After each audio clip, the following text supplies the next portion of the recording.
Welcome to the Three Martini Lunch. Grab a stool next to Greg Columbus of Radio America and Jim Garrity of National Review. Three Martinis coming up.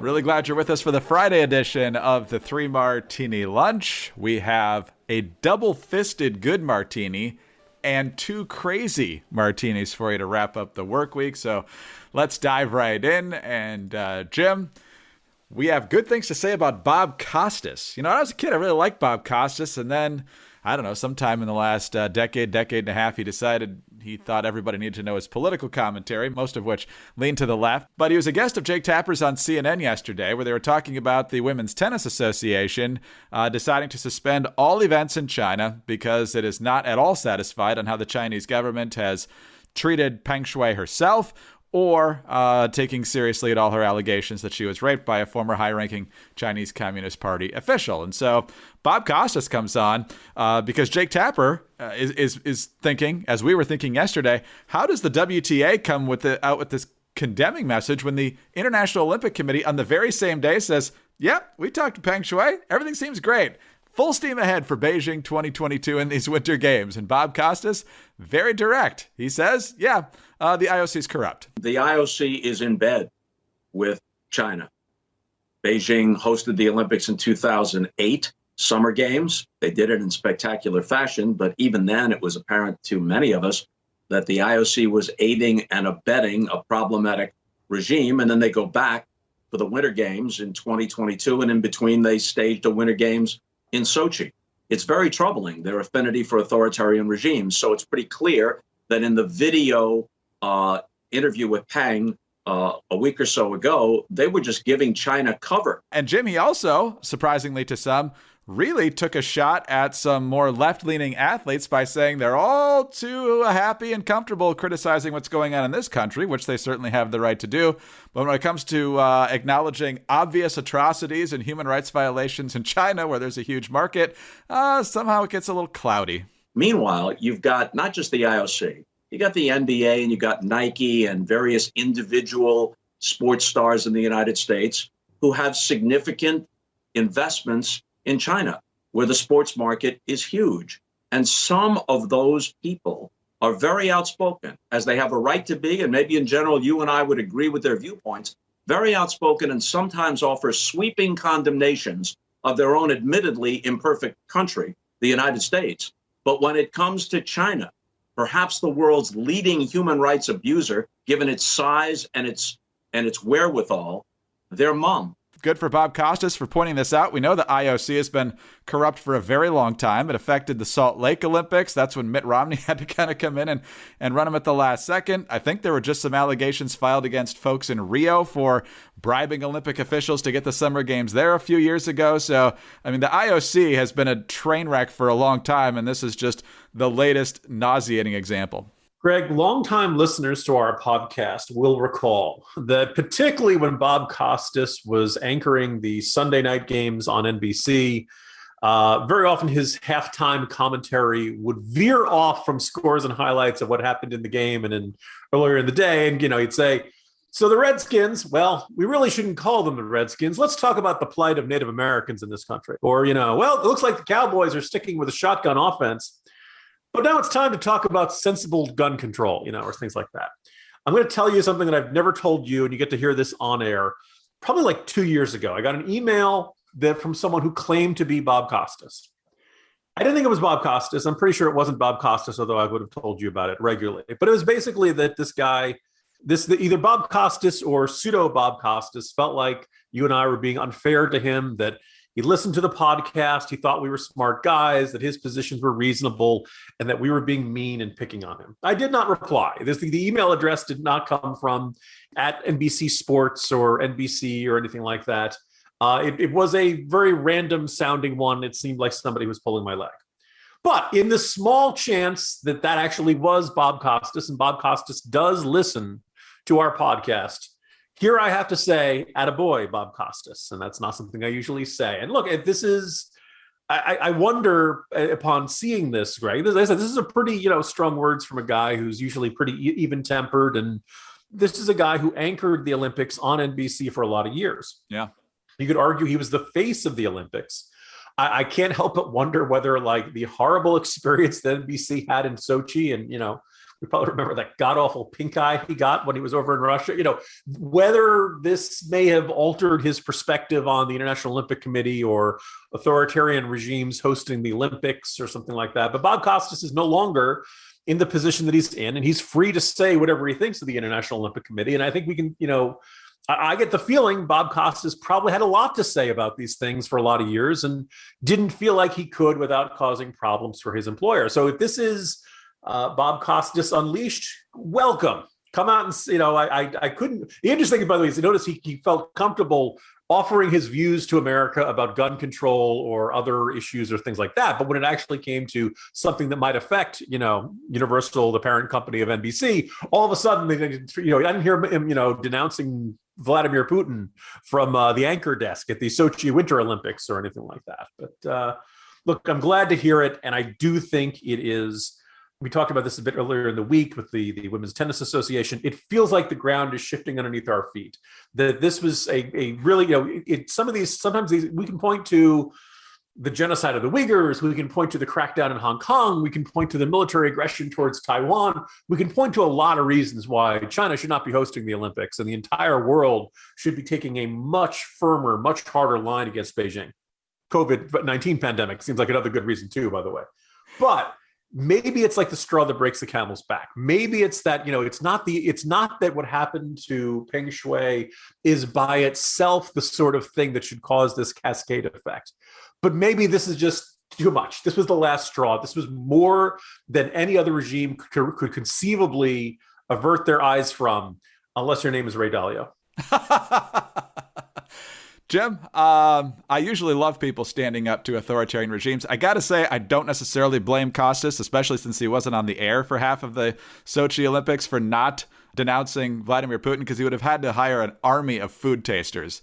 And from what we know, NBC had plenty to worry about with Matt Lauer in Sochi. So, I mean, it was a busy couple of weeks over there for NBC. So, might want to cut him a little bit of slack. I said it was a double-fisted good martini. The more I think about this, the second fist isn't really holding a good martini. But the fact that the Washington Post is reporting this, I think, can be twisted into making this the good martini. Josh Rogan, specifically, he's the one that broke the news that the Biden administration was at least thinking about and planning to do the diplomatic boycott, which the Chinese have now preempted by not inviting us diplomatically. But he also has a story about how the Biden administration isn't nearly as courageous as the WTA or Bob Costas or a lot of other people willing to stand up against China. This is his Twitter thread. Exclusive. Deputy Secretary of State Wendy Sherman personally told Senator Jeff Merkley the administration wants to slow down and water down the Uyghur Forced Labor Prevention Act. The State Department insists it's not lobbying against the bill, but at the same time, one of their top officials is communicating concerns on behalf of the administration privately to the Democratic senator co-sponsor, which is not exactly supporting the bill. Meanwhile, Pelosi is claiming to be a strong supporter of the bill, but even after she brings the House to the floor next week, there's no plan to get it reconciled with the Senate, and Pelosi's office says it still might get wrapped into a larger China bill package. So Rogan says this is clear as mud. He says Pelosi's been a champion for human rights in China for decades. We can probably debate that, but he says there's no good reason to delay this. I believe Rubio was just on the Senate floor saying that it passed the Senate 100-0. Jim, there's not a lot that passes the Senate 100-0, but banning importation of goods made by slave labor seems like a pretty easy one, but somehow the administration is finding a way to take the wrong side here. Yeah, Greg, today's Morning Jolt newsletter is all about the Biden administration and all the different ways in which they want you to believe they're holding a tough line against the regime in Beijing. They keep talking about how they're willing to stand up for America's values, stand up for human rights. But then you keep seeing things like this that indicate, look, you're right, the administration has not come out and said, we don't want this legislation to pass. They just don't want it to be as applied as broadly as the supporters in Congress want it to be applied. And, oh, by the way, if the House passes one version, the Senate passes another version, and they never really get around to having a conference committee and, sorting out the differences, the law never becomes law. It just kind of sits there, just dies. So there certainly doesn't seem to be any sense of urgency around this. And I'm pointing to a whole bunch of other things. Perhaps the other second most significant one that kind of jumped out at me, also raised by Senator Rubio, is that for the position of the chair of the U.S. Export-Import Bank, by the way, I think a couple of my colleagues at National Review would argue we shouldn't have a U.S. Export-Import Bank. It basically turns out to corporate welfare. But Biden has nominated Rita Jo Lewis, who, oh, by the way, was currently a strategic advisor to the U.S.-China Heartland Association, which, oh, by the way, is funded by the Chinese Communist Party's United Front Work Department, which is designed to influence foreign policy. So, is she directly a Chinese agent? No, but she works for someone who is effectively a Chinese agent, and Biden wants to appoint her to this position overseeing the Import-Export Bank. It's a terrible decision. And then the third example that's really kind of sticking in my craw. You may recall during the debate about the U.S. withdrawal from Afghanistan, President Biden would periodically say, "What do you think China wants? Huh? You think China wants us to get out? I think they see this as a quagmire that's we're bogged down in. They don't want us to leave." Now, they never could really point to any quote from Xi Jinping or any other statements, and so it's always that this kind of assumption on the part of Biden that China wanted us to stay in Afghanistan for as long as possible, and the last thing they wanted is for us to leave all of our stuff. Well, you probably have heard, for the last couple of months, China is now doing everything it can to reach out to the Taliban, and they see a really fruitful potential alliance there. They're expanding their economic ties. They've got much more diplomatic leverage over the Taliban than we do. And oh, by the way, they just announced a whole bunch of plans for state-run Chinese firms to move in and mine roughly $1 trillion worth of lithium deposits in Afghanistan. Does the Chinese government look upset that the U.S. no longer has a presence in Afghanistan? I don't see it.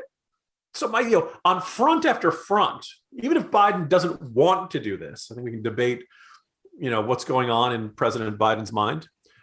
I think we can debate if anything's going on in President Biden's mind.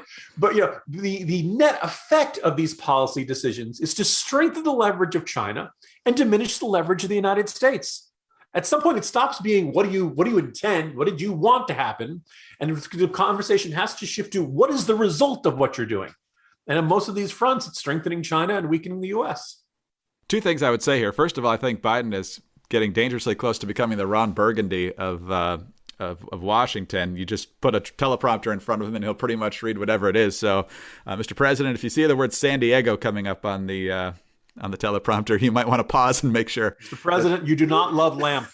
The other thing I would say is, a couple things on the Export-Import Bank. And, first of all, as conservatives, we generally think that's a bad idea. Secondly, missed opportunity. If you're going to appoint someone to that job, it really should be Art Vandelay. As Seinfeld fans know, he is the most famous and accomplished importer and exporter. So, again, Biden administration picking the wrong people for these critical positions. In the meantime, Jim, whether you're exporting or importing, you want to import some income. And maybe some gold and silver would be a good way to help that happen. We have received our silver coins from Universal Coin and Bullion. They feel great. You can tell they're the genuine article. And look, if you're looking to diversify that portfolio, for example, the price of silver up 340% since the year 2000. It continues trending higher. Gold's doing well also. And if you want the best and smartest people to help guide you in this process, head over to Universal Coin and Bullion. Universal Coin and Bullion is offering our listeners a special locked-in price of just $30 for a beautiful 1-ounce 2021 American Silver Eagle coin, the most popular coin in the world for collectors and investors. This limited offer is available at dealer's cost because Universal Coin wants you to own the first newly designed silver bullion coin since President Reagan signed the Gold Bullion Act in 1985. Call Universal Coin, the leaders of the precious metals industry, at 1-800-UCB-GOLD to get your beautiful U.S. Mint silver coin for only $30. Postage is free, and you can rest assured you'll be dealing with the experts. Yeah, the leader of those experts is Dr. Mike Fulgens, the man who's been named America's Gold Expert by the U.S. government. He's the 2021 Coin Dealer of the Year. They also have some rare gold coins that you might be interested in, but this special silver deal is only available using the code Martini. So use that code Martini when you call 800-UCB-GOLD. That's 800-UCB-GOLD. All right, Jim, on to our first crazy martini now. And as we said yesterday, Stacey Abrams is in. She's running for governor of Georgia again in 2022 after losing and not really admitting it in 2018. And that not admitting it is where we're going with this crazy martini, because she told Rachel Maddow, after announcing that she's running again, that she acknowledged Brian Kemp, quote unquote won the 2018 governor's election. She never used that terminology, I promise you. And she says, I did not challenge the outcome of the election like some recent folks did. But if you do a little research or your memory works well, Jim, you know that was a very different story than what Stacey Abrams was saying not that long ago. This is from the New York Times. Question, I saw that recently you said something like you'd won your election, but you just didn't get to have the job. Yes. Is there any fear on your part that using that kind of language fans the same flames that President Trump has fanned about delegitimizing our elections? She says, I see those as very different. Trump is alleging voter fraud, which suggests that people were trying to vote more than once. He offers no empirical evidence. I make my claims based on empirical evidence on a demonstrated pattern of behavior that began with the fact that the person I was dealing with was running the election. I refuse to concede. It was largely because I could not prove what had happened, but I knew from the calls that we got that something happened. Now, I cannot say that everybody who tried to cast a ballot would have voted for me, but if you look at the totality of the information, it is sufficient to demonstrate that so many people were disenfranchised and disengaged by the very act of the person who won the election that I feel comfortable now saying I won. My larger point is, look, I won because we transformed the electorate. We turned out people who had never voted. We outmatched every Democrat in Georgia history. But voter suppression is endemic, and it's having a corrosive effect. If we do not resolve this problem, it will harm us all. That doesn't sound like someone who is now saying that she admitted that she lost.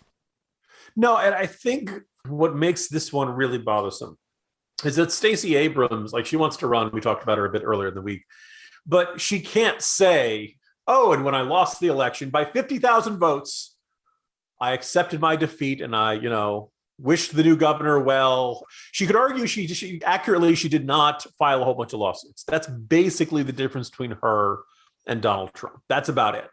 But certainly in her rhetoric, certainly in her, she did not concede. She did not say Brian Kemp is a legitimate governor.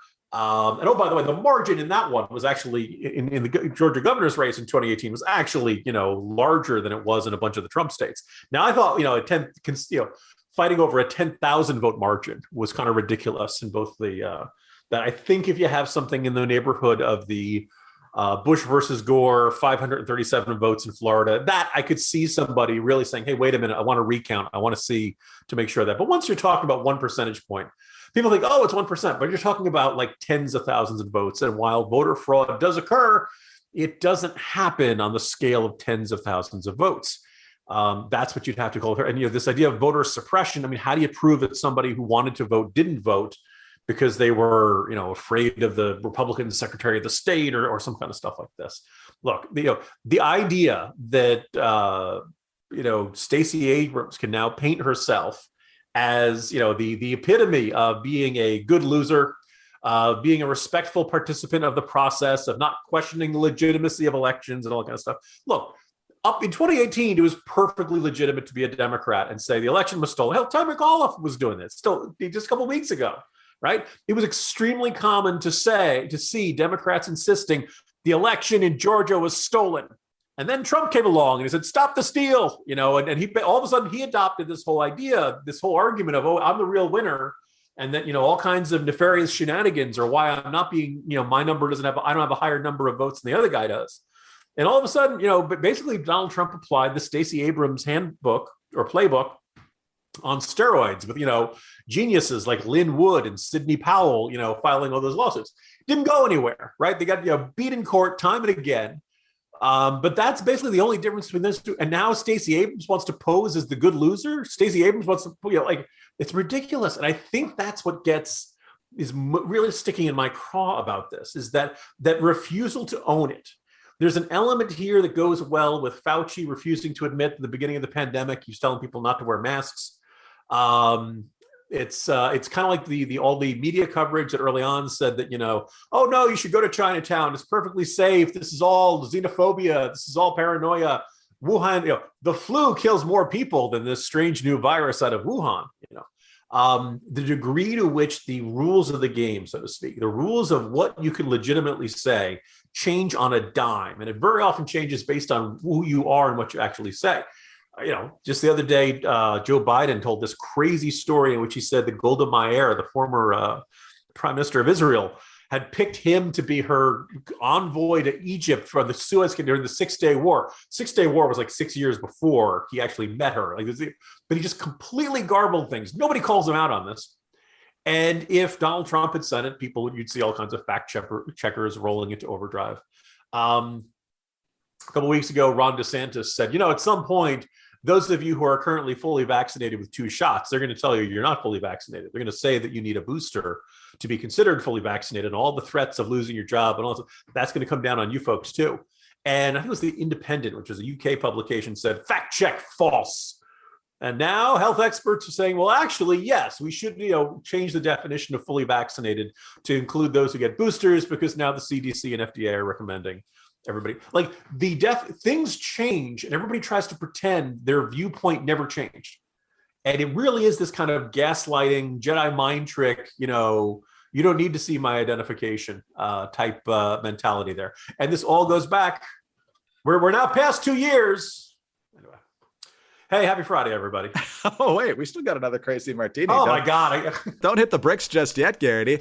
Anyway, that's a lot of stressful stuff with all this gaslighting and lying coming from our government officials and people who want to be government officials like Stacey Abrams. But don't let that stress weigh on your body. Don't let that tension build up in your shoulders and your neck. Get rid of it. Get the Theragun, because whether you're an elite athlete or someone like me, Theragun can really help. Theragun is the handheld percussive therapy device that releases your deepest muscle tension using a scientifically calibrated combination of depth, speed, and power. And it's as quiet as an electric toothbrush. The Gen 4 Theragun doesn't just feel good, it gets to the source of your pain by releasing tension. Using Theragun's signature percussive therapy, which goes 60% deeper than vibration alone. Whether you want to treat your muscle tension from working out, or you're trying to recover from an injury, or you're just dealing with the stress of everyday life, there is no substitute for the Theragun Gen 4. The OLED screen and design make you feel like you're holding something from the future. Just go to their site and check it out. And the Theragun app learns from your behaviors and suggests guided routines. Love the Theragun. As I mentioned earlier in the week, used it the other day. The quads were feeling a little tight. Just a few minutes. Felt so much better. You can use it on your back, your feet.